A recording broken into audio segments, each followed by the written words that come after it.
والصلاة والسلام علی سید المرسلین اما بعد۔ عزیز دلی بھائیو، ہم سب کی دو ذمہ داری ہے۔ ایک ہے خود نیک بننا اور دوسرے ہے دوسروں کو نیک بنانے کی محنت۔ یہ دونوں ضروری ہے۔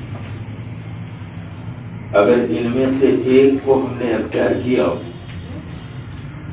اور ایک کو ہم نے ترک کر دیا، اس پر رسول اکرم صلی اللہ علیہ وسلم کا فرمان کیا ہے، یہ ذرا آپ سن لیں۔ مسلم کی حدیث ہے، اللہ کے رسول صلی اللہ علیہ وسلم نے فرمایا، جس کسی کو کوئی ذمہ داری یا نگرانی دی جائے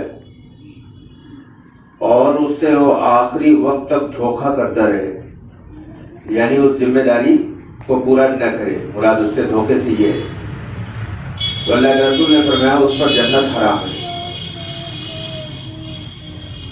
اور ہر آدمی نگراں ہے۔ مثلا ہر آدمی اپنے بیوی اور بچوں کا نگراں ہے، ہر آدمی۔ اگر کوئی کم عمری کی وجہ سے آج نہیں ہے تو 10 سال کے بعد ہو جائے گا، لیکن اس زمین پر جتنے انسان ہیں سب نگراں ہیں۔ اور رسول عربی فرما رہے ہیں جو نگرانی کے کام کو صحیح ڈھنگ سے انجام نہ دے اس پر جنت حرام ہے۔ یہ مسلم شریف کی حدیث ہے۔ اب میں ایک چیز اور بتا دوں قرآن سے، نیک لوگوں کی تو یہ دعا ہے، قرآن نے جس کو نقل کیا سورہ فرقان میں، ربنا ہب لنا من ازواجنا وذریاتنا وقرۃ اعین وجعلنا للمتقین اماما۔ کیا ہے ہمارے رب ہماری بیویوں اور ہماری اولاد کو ہماری آنکھوں کا ٹھنڈک بنا، ہماری آنکھوں کی ٹھنڈک بنا اور ہمیں نیک لوگوں کا امام بنا۔ اصل یہ ہے جو اب بتا رہا ہوں، ہمیں نیک لوگوں کا امام بنا۔ یہ نیک لوگوں کی صفت اللہ قرآن بیان کر رہا ہے کہ ان کی یہ تمنا ہوتی ہے کہ میں نیک لوگوں کا امام بنوں، یعنی جو آدمی اپنے گھر کا ذمہ دار ہے اگر ان کو اس نے نیک بنا دیا تو اپنے گھر کے نیک لوگوں کا امام ہوا۔ امامت سے مراد یہ مسجد میں نماز پڑھانا نہیں کہہ رہا ہے قرآن، یعنی اپنے گھر والوں کو اگر آپ نے نیک بنا دیا تو آپ نیکوں کے امام ہیں، اور اگر آپ نے اپنے گھر والوں کو برا بنا دیا تو آپ بروں کے امام ہیں۔ یہ آپ کے ہاتھ میں ہے کہ آپ چاہے نیکوں کے امام بن جائیں چاہے بروں کا امام بن جائیں، یہ تو آپ کے ہاتھ میں ہے۔ اور جس طرح کی آپ امامت کریں گے اسی اعتبار سے آپ کے ساتھ فیصلہ ہوگا۔ تو یہ بہت بڑی ذمہ داری ہے جس کو آج لوگ ہلکے طور بہت، بلکہ یہ کہنا بھی میرا غلط ہے کہ ہلکے طور پہ لیتے ہیں، یہ بھی میرا کہنا غلط ہے، بلکہ اس کا وہم و گمان اور تصور بھی نہیں مسلمانوں کی کوئی ذمہ داری ہے۔ اور یاد رکھیے ایک بات میں بتا دوں، اللہ کے رسول کی حدیث ہے کہ ہر بچہ فطرت اسلام پر پیدا ہوتا ہے۔ یہ حدیث تو بہت مرتبہ سنا ہوگا اور میں اس کو بہت ڈیٹیل میں لے جاؤں اس کی تو خیر گنجائش نہیں ہے وقت میں، لیکن میں تھوڑا سا بتا دوں۔ یہ کہنا اللہ کے رسول کا کہ ہر بچہ فطرت اسلام پر پیدا ہوتا ہے، پھر اس کے ماں باپ اس کو یہودی، نصارہ یا مجوسی بنا دیتے ہیں، تو اس کی کچھ چیزیں ذرا آپ سمجھ لیجیے تو اس سے آپ کو اپنی ذمہ داری کا احساس ہوگا۔ دین جو ہے جس کو آپ دین اسلام کہتے ہیں، یہ بالکل وہ اصول پیش کر رہا ہے جو بالکل فطری ہے، یعنی انسان کی ضرورت کے عین مطابق ہے۔ میں اس کو ایک مثال سے سمجھاؤں تو شاید آپ سمجھ پائیں۔ مثلا جو بھی آدمی پیدا ہوتا ہے اس زمین پر وہ پیشاب کرتا ہے، فطری، یعنی پہلے سے جو چیز اللہ نے طے کر دیا ہے اسی کو فطرت یا اسی کو انگریزی میں نیچر یا اسی کو پرکرتی کہتے ہیں۔ میں بالکل آسان انداز میں آپ کو بتانا چاہ رہا ہوں کہ بچہ جو پیدا ہوگا وہ پیشاب کرے گا، فطری چیز ہے وہ، اس کے لیے کوئی ٹریننگ نہیں دینی پڑتی۔ بھوک لگے گی فطری چیز ہے، پیاس لگے گی فطری چیز ہے، نیند آئے گی فطری چیز ہے۔ ایسے ہی زمین پر انسان کی کامیابی کی جتنی چیزوں کی ضرورت ہے وہ بھی فطری چیزیں ہیں، اور اسی ضرورت کو عافیت سے یہ پالے، اس پانے کے اصول اور ضابطے کا نام اسلام ہے۔ اسلام کوئی عجوبہ نہیں، تو گویا اس کا خلاصہ کیا ہوا؟ اسلام اس لیے آیا کہ آپ دنیا میں ترقی کر جائیں، کامیاب ہو جائیں۔ جتنی کامیابی آپ جانتے ہیں اور جتنی نہیں جانتے، بہت سی تو آپ جانتے نہیں، جتنی کامیابیاں آپ جانتے ہیں وہ ساری کامیابیاں اللہ نے اس میں رکھ دی۔ کیا آپ اس کو اپنائیں گے تو آپ کامیاب ہوتے چلے جائیں گے، آپ دنیا میں تمام نقصانات سے بچ جائیں گے۔ لیکن حضور نے فرمایا کہ اس کے ماں باپ اس کو یہودی، عیسائی یا مجوسی بنا دیتے ہیں۔ کیا مطلب ہوا اس کا؟ اس کا مطلب یہ ہوا بچے کو جو ماحول دیا جائے گا وہ بچہ آپ سے آپ ویسا بن جائے گا۔ مثلا ایک بچہ لندن میں پیدا ہوگا تو انگریزی بولے گا، گجرات میں پیدا ہوگا گجراتی بولے گا، آندھرا میں پیدا ہوگا تمل بولے گا اور کنڑ بولے گا، تمل ناڈو میں پیدا ہوگا تمل بولے گا، ملیالم میں پیدا ہوگا، کیرلا میں پیدا ہوگا تو ملیالم بولے گا۔ یہ انسان کی فطرت ہے کہ جس ماحول میں وہ جائے گا ویسا ہی بن جائے گا۔ یہ جانوروں کی صفت نہیں ہے۔ اگر کوئی گدھا لندن میں پیدا ہوگا تو انگریزی نہیں بولے گا، وہاں بھی اس کی وہی آواز ہوگی، گجرات میں بھی اس کی وہی آواز، یوپی بھی اس کی وہی آواز۔ ایک آواز جانوروں کی ہے پوری دنیا میں، ان کو چاہے جس ماحول میں رکھ دو اس کی آواز نہیں بدلے۔ لیکن انسان جس ماحول میں جاتا ہے اس ماحول کو بڑی تیزی کے ساتھ وہ قبول کرتا ہے۔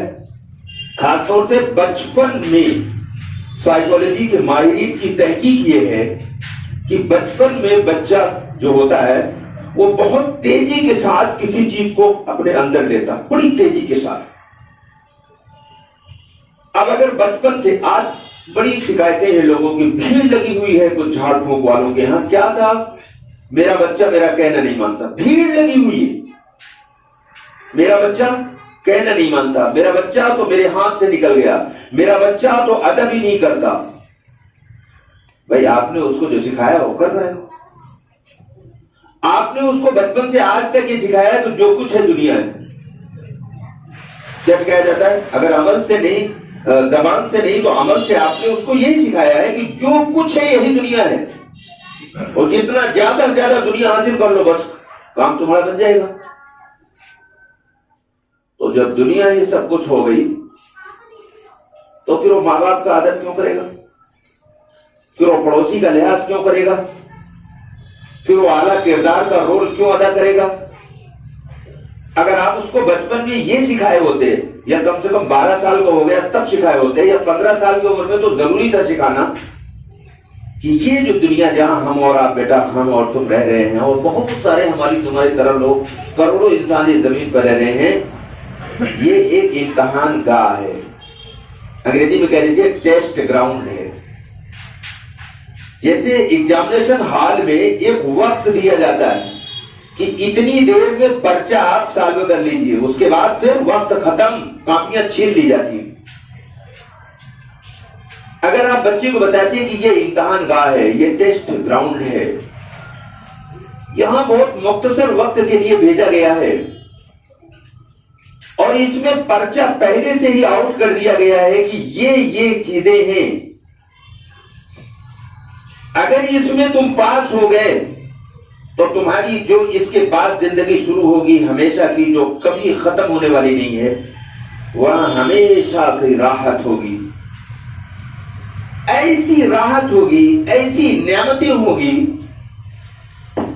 کہ پیغمبر کی زبان سے اگر کہا جائے، میں کسی دن تفصیل سے اس کو لاؤں گا، آج تو میرا یہ موضوع نہیں ہے۔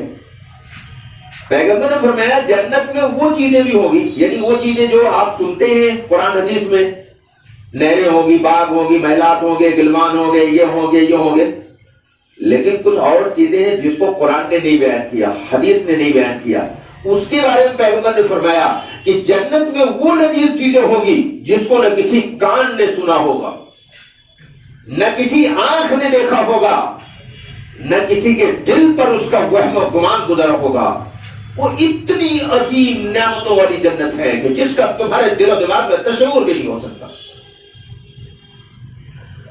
اگر اس کو یہ بتاتے ہیں کہ تمہارا گول جو ہے جنت ہے، تمہاری اصل کامیابی یہ ہے کہ تم جہنم سے بچ جاؤ اور جنت میں داخل ہو جاؤ، لیکن اس کو یہ نہیں بتایا جاتا. تو پھر وہ بڑا ہو کر کے اگر آپ کا نافرمان ہو گیا تو اس کے ذمہ دار آپ ہیں، دوسرے تھوڑو ہیں. بعض لوگ اس کی کچھ تعویل کرتے ہیں. مجھے اس وقت نہیں، چونکہ 5 منٹ بچا ہے، میں اس کا جواب دیتا ہے کہ اپنے کو بچانے کے لیے تعویلیں کرتے ہیں. وہ تعویلوں میں کوئی دم نہیں ہے. لیکن میں آگے بڑھ رہا ہوں، مجھے کچھ اور باتیں کہنی. تو مختصر یہ ہے کہ دنیا میں جتنے معاشرہ خراب ہو رہا ہے، یعنی بچے جو خراب ہو رہے ہیں ہمارے، اس کا سبب صرف ماں باپ ہے. ماں باپ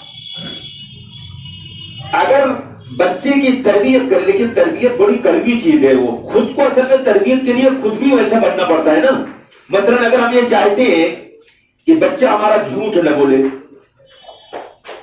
بخاری کی روایت ہے، اللہ کے رسول نے فرمایا جھوٹ بولنا اور وعدے کو پورا نہ کرنا، امانت میں خیانت کرنا، یہ 3 چیزیں جس کے اندر ہے، اللہ کے رسول نے فرمایا یہ پکا منافق ہے. متفق علیہ. یہ بھی میرا مضمون نہیں ہے، تو ضمناً بتا دیا کہ اللہ کے رسول فرما رہے ہیں کہ جھوٹ بولنے والا منافق ہے. یہ لفظ جھوٹ ایک ایسا سینٹنس ہے کہ مستقل 2 جمعہ بھی اگر بولا جائے تو اس پر اتنی احادیث ہے، اتنی ساری آیات بھی ہے بے شمار. اور اس سے بچنے پر دنیا میں کامیابی کی گارنٹی لی اللہ نے. ایک مرتبہ ایک صحابیہ نے اپنے بیٹے کو بلایا، یہاں آؤ تمہیں ایک چیز دوں گی. اللہ کے رسول وہاں کھڑے تھے. آپ ذرا اس سے اندازہ لگائیے بچے کیسے بنتے ہیں، کیسے بگڑتے ہیں. حضور صلی اللہ علیہ وسلم نے پوچھا کہ تمہارا کیا دینے کا ارادہ تھا. اس عورت سے پوچھا تم نے اپنے بیٹے کو بلایا نا، تو ادھر آؤ تمہیں ایک چیز دوں گی. تو آپ نے فرمایا کہ تمہارا کیا اس کو دینے کا ارادہ تھا. اس نے کہا میں اس کو کچھ کھجور دینا چاہتی تھی. اللہ کے رسول نے فرمایا اگر تو کھجور نہ دیتی اور یوں ہی اس کو بلاتی تھی، اللہ کے ہاں جھوٹ لکھا جاتا. آپ سمجھیے ذمہ داری کو. لوگوں کے یہاں اس کا تصور عام بات ہے بچے سے جھوٹ بولنا. جب آپ خود جھوٹ بولیں گے بچے سے دنوں رات تو بچہ سچا ہوگا کبھی. اور یاد رکھیے لکھنؤ والوں میں بہت دلیل کے ساتھ، بہت وثوق کے ساتھ اور بہت تحقیق کے بعد یہ کہتے جا رہا ہوں، ساری دنیا کے وظیفے کر لو جتنا تمہیں لوگوں نے بتایا ہو، اگر تمہاری زبان سے جھوٹ نہیں ختم ہوا تو تمہیں اس دنیا میں بھی ناکامی اور آخرت میں بھی ناکامی. جھوٹ وہ بدبوداش ہے. بچے کو جھوٹ بولنا ہم سکھاتے ہیں. کوئی پوچھ رہا ہے فلاں صاحب ہے، اسی بیٹے سے کرے کہہ دو نہیں ہے. کتنی گندی بات ہے. بچے کو بے نمازی ہم بناتے ہیں. بچہ گالی بکتا ہے گھر میں، باپ خوش ہوتا ہے، کہہ لگاتا ہے کہ واہ کیا بچہ ہے میرا. بلکہ اس سے آگے کچھ چیزیں جسے میں کہنے نہیں چاہتا. اور اس کے نتائج کیا ہو رہے ہیں جانتے ہیں آپ؟ میں ایک واقعہ بتا دوں، بہت ہیں، سینکڑوں ہزاروں ہیں، لیکن کیونکہ وقت نہیں. میں ایک ایسے آدمی کو جانتا ہوں جو میرے بہت قریبی لوگوں میں سے ہیں. انہوں نے ایک آدمی کی پراپرٹی لینے کے چکر میں، اس میں بہت ساری چیزوں کا جواب چھپا جو بتا رہا ہوں، انہوں نے اپنے حقیقی نسبتی بھائی کو، نسبتی بھائی جانتے ہو یعنی بیوی کا بھائی، اس کو نسبتی بھائی کہتے ہیں. وہ جو جملہ آپ یوز کرتے ہو بیہودہ جملہ ہے. اس کو سیکھ لو، آج سے کہنا شروع کرو کہ میرا نسبتی بھائی ہے، یعنی بیوی کا بھائی ہمارا نسبتی بھائی. انہوں نے اپنے نسبتی بھائی کو مار دیا جان سے. تو اکیلا تھا اپنی ماں کا، اس لالچ میں مار دیا کہ اس کے بعد پوری پراپرٹی میری ہو جائے گی. اس کے چند دن کے بعد وہ بھی ختم ہو گئے. بتاؤ ان کو کچھ کام آیا؟ اچھا مان لیجیے وہ زندہ بھی رہتے تو کتنا دن اور ہمیشہ جا کر برباد ہوتی.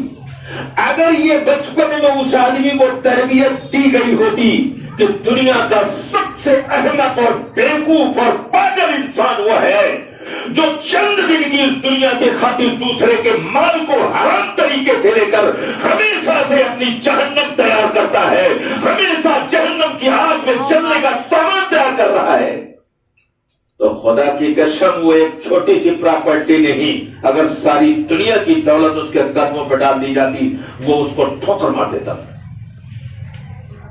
اور ایسے لوگ ہیں جن کی تربیت ہوئی تھی. میں ایک کا نام لینے جا رہا ہوں. مفکر اسلام ابو الحسن علی ندوی نے اس ہستی کی شمال حیات میں لکھا کہ سید احمد شہید سے راجہ رنجیت نے کہا کہ آپ نے جتنے علاقے لے لیے ہیں آپ کو مبارک, کچھ اور صوبے آپ کے حوالے کر دوں گا, موت سے آپ حکومت کیجیے. سید صاحب نے جواب دیا, اور رنجیت اس فقیر کے نزدیک پوری دنیا کی حکومت کی حیثیت 2 جو کے دانے کے برابر نہیں ہے. یہ ہے وہ لوگ جو دنیا میں بے تاج کے بادشاہ ہوتے ہیں, یہ ہے وہ لوگ جو دنیا میں بلند زندگی کے مالک ہوتے ہیں, یہ ہے وہ لوگ جن کو جنت کا 8واں دروازہ استقبال کرتا ہے. یہ وہ جملہ ہے کہ پر قرآن کی 100 آیتیں لا سکتا ہوں, وقت نہیں میرے پاس. وَآثَرَ الْحَيَاةَ الدُّنْيَا فَإِنَّ الْجَحِيمَ هِيَ الْمَأْوَىٰ, جس نے دنیا کی زندگی کو ترجیح دیا فَإِنَّ الْجَحِيمَ هِيَ الْمَأْوَىٰ, اس کا ٹھکانہ جہنم ہے. اور جس نے دنیا کی زندگی کو دوسرے نمبر پر رکھا, اللہ کے امر کو پہلے نمبر پر, اس کا ٹھکانہ تو جنت ہے. تو سید صاحب نے جواب دیا, پوری دنیا کی حکومت 2 جو کے دانے کے برابر نہیں. تو کیا سمجھتا ہے میں دنیا کی لالچ میں آیا ہوں؟ میں تیرے ظلم سے کراچی کو آزاد کرنے آیا ہوں. ساری مسجدوں کو تو نے استقبال میں تبدیل کیا, ان کو آزاد کرانے آیا ہوں.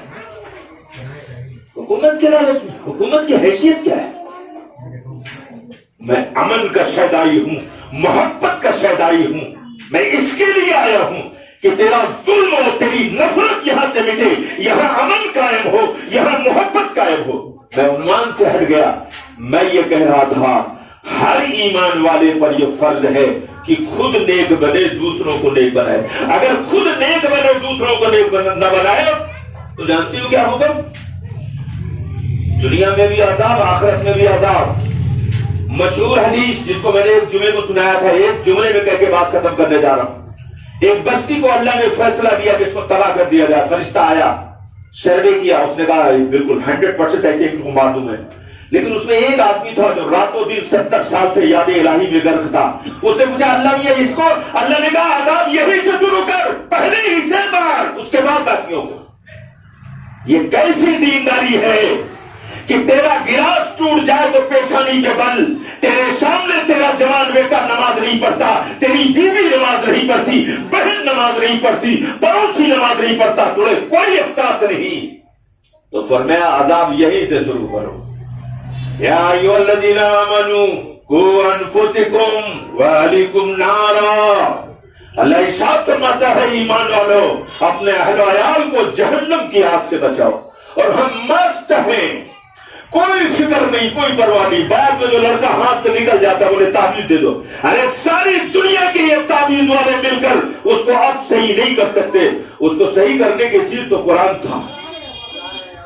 اس لیے اللہ نے کہا, جس کا ترجمہ یہ ہے سورہ کاف کی آخری آیت ہے 45 نمبر کی, کہ اے پیغمبر اس قرآن کے ذریعے نصیحت کیجیے اس کو جو اللہ کی وحی سے ڈرتا ہو. قرآن ہے دنیا میں انسانوں کو سدھارنے کے لیے.